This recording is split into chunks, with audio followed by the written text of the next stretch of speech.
आज हम लोग पद्य साहित्य पर चर्चा करेंगे। पद्य कविता या काव्य क्या है, जैसे प्रश्नों को समझेंगे। आप जानते हैं कि कविता साहित्य की सबसे प्राचीन विधा है। अधिकांश प्राचीन भारतीय ग्रंथों की रचना सर्वप्रथम कविता में ही हुई है। कविता को परिभाषित करने तथा इसके स्वरूप को पहचानने का प्रयास प्राचीन काल से ही होता रहा है।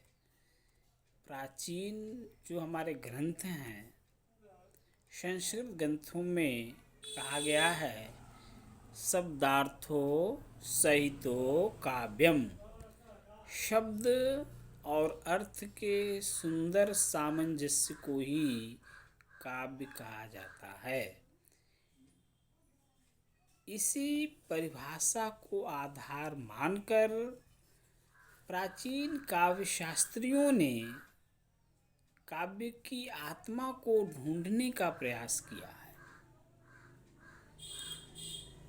किसी ने रस को कविता की आत्मा को माना, तो किसी ने ध्वनि को, और किसी ने रीति को माना, तो किसी ने वक्रोक्ति को, और किसी ने अलंकार को।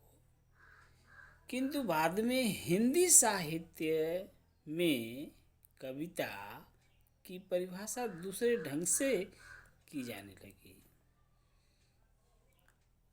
कहने का अर्थ यह हुआ कि प्राचीन काल में अलंकारों का बहुत महत्व था, परंतु जो आधुनिक काल में अलंकार विहीन कविता की परंपरा चल पड़ी। छंद के भी बंधन नहीं रह गए। छंदहीन कविताओं की झड़ी सी लग गई। तो ये आधुनिक युग की जो कविताएं हैं, उसमें इस तरह के सोच आ गए। तो काव्य क्या है? काव्य वह छंदोबद्ध एवं लयात्मक साहित्यिक रचना है जो श्रोता या पाठक के मन में भावात्मक आनंद की सृष्टि करती है। कोई हम कविता पढ़ते हैं, उससे जो हमारे अंदर की जो भाव है, जो हमारे अंदर मन है, मन में एक भावात्मक संबंधता जुड़ जाती है और आनंद की सृष्टि होती है। जैसे अगर हम रामचरितमानस की पंक्तियाँ पढ़ते हैं, तो हमारे अंदर से आनंद की एक भावात्मक व्यक्ति उठने लगती है। हमारे आचार्यों ने हिंदी कविता को परिभाषित करने का प्रयास किया है। जैसे रामचंद्र शुक्ल जी हैं, आचार्य रामचंद्र शुक्ल ने कविता को परिभाषित करते हुए कहा कि हृदय की मुक्ति की साधना के लिए मनुष्य की वाणी जो शब्द विधान करती आई है, उसे कविता कहते हैं। कविता से मानव भाव की रक्षा होती है। मानो वे पदार्थ या व्यापार विशेष नेत्र के सामने नाचने लगते हैं, वे मूर्तिमान होते दिखाई देने लगते हैं। उसकी उत्तमत्ता या अनुत्तमत्ता का विवेचन करने में बुद्धि को काम लेने की ज़रूरत नहीं पड़ती। कविता की प्रेरणा से मनोभाव का प्रवाह फूट पड़ता है।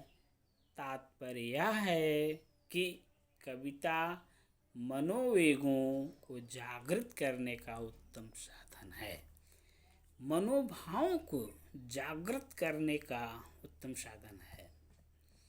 कुछ इस तरह की परिभाषा आचार्य हजारी प्रसाद द्विवेदी ने भी की है। कविता का लोक प्रचलित अर्थ वह वाक्य है जिसमें भावावेश हो, कल्पना हो, पदलालित्य हो तथा प्रयोजन की सीमा समाप्त हो चुकी है। इस प्रकार कविता का स्वरूप जो विविध परिभाषाएं हैं उसके आधार पर कुछ इस तरह निर्धारित किया जा सकता है। पहला, कविता में भाव तत्व की प्रधानता होती है। कविता में भाव तत्व की प्रधानता होती है। कल्पना के मिश्रण से सौंदर्य चित्रण को कविता में सहज और ग्राह्य बनाया जा सकता है। तीसरा पॉइंट है, कविता में चिंतन अथवा विचारों की जटिलता नहीं होती है।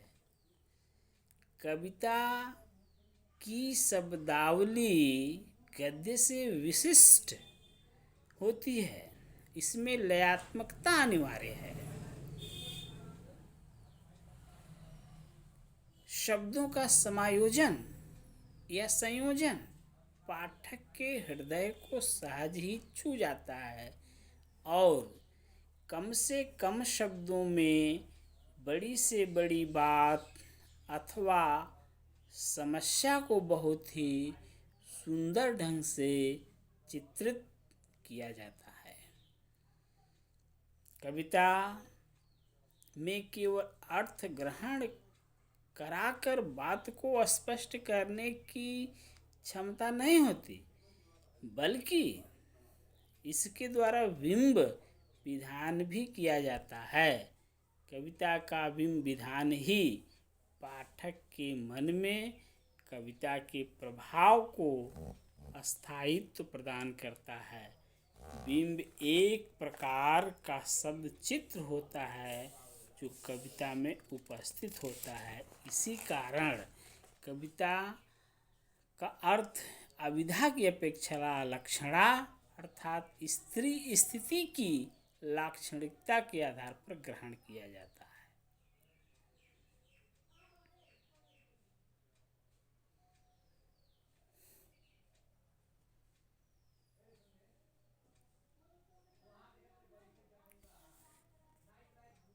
इस तरह से कविता का यह स्वरूप हुआ। अब हम कविता का महत्व पर दो चार बात करते हैं। आपने अनुभव किया होगा, यदि आप कभी अपनी बात को ठीक से अभिव्यक्त नहीं कर पाते या अधिक प्रभावशाली ढंग से प्रस्तुत करना चाहते हैं और नहीं कर पाते, तब कविता की एक या दो पंक्तियां ही आपकी समस्या को आसान बना देती है। जैसे कोई वक्ता जब बोलने के लिए मंच पर जाता है तो आज के दौर में अक्सर वह शेर व शायरी से अपनी बात को शुरू करता है, तो या फिर वह थोड़ा सा धार्मिक है तो तुलसीदास की एक चौपाई अथवा बिहारी की के एक दोहे का जितना असर सुनने वालों पर होगा, शायद उतना असर एक कहानी सुनाने से ना हो। क्योंकि कहानी कहने में हमको कुछ समय लगते हैं और जो है कविता कम शब्दों में अपनी बात कह जाती है। इसलिए कविता का जिंदगी में यह महत्व है। कवि बिहारी द्वारा राजा जय सिंह को भेजे गए एक दोहे का असर यह हुआ था कि वह अपनी नवविवाहिता पत्नी के मोह से मुक्त हो गए। मुक्त होकर राज्य की रक्षा के लिए निकल पड़े। कविता के महत्व पर प्रकाश डालते हुए आचार्य शुक्ल ने कहा है कि कविता की प्रेरणा से कार्य में प्रवृत्ति बढ़ जाती है। कविता की प्रेरणा से कार्य में प्रवृत्ति बढ़ जाती है।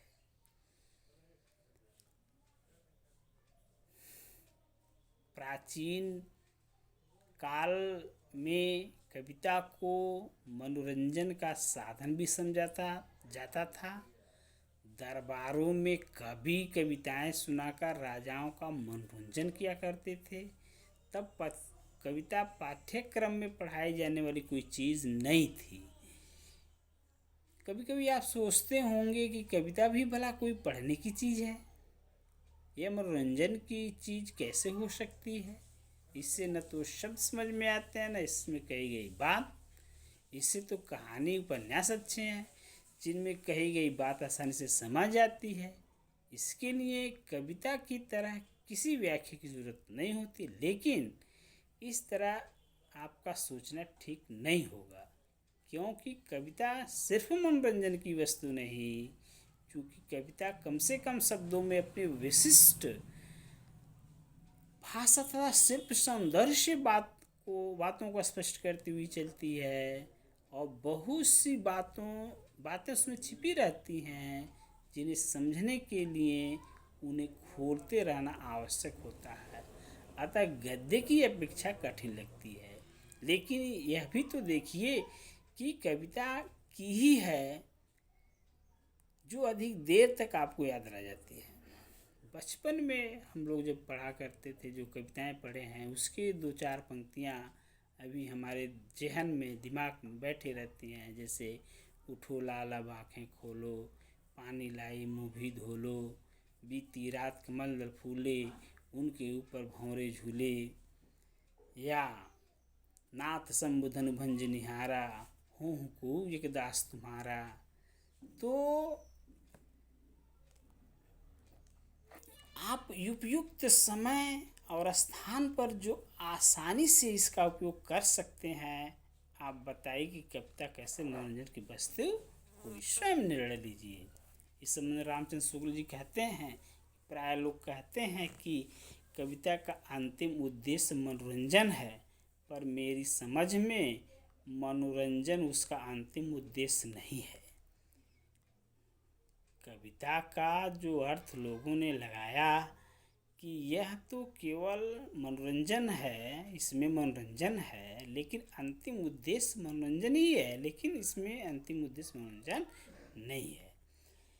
क्योंकि कविता कम से कम शब्दों में जितनी सरल, सुगढ़ तथा लयात्मक ढंग से अधिक बातें व्यक्त कर सकती है, उतना गद्य नहीं। इसलिए कविता अधिक समय तक याद रहती है। लयात्मक होने के कारण इसे कहीं भी गुनगुनाया जा सकता है। दूर सुनसान रास्ते में अकेले चला जा रहा राही कविता गुनगुना कर अपना मनोरंजन कर लेता है। इस प्रकार हम देखते हैं कविता हमारे जीवन की अन्य आवश्यकताओं की तरह एक प्रमुख आवश्यकता है। कविता के माध्यम से प्राप्त होने वाले सुख किसी भी भौतिक सुख से अलग और बेहतर होता है। यहाँ पर आप यह ना समझें कविता केवल किताबों और अखबारों में छपी हुई ही होती है, बल्कि गीत, गज़ल, फिल्मी धुन, नज़्म, शेर आदि सभी कविता के ही विभिन्न रूप हैं। आप अवश्य ही कुछ न कुछ गुनगुनाते होंगे और इसका आनंद उठाते होंगे। धन्यवाद।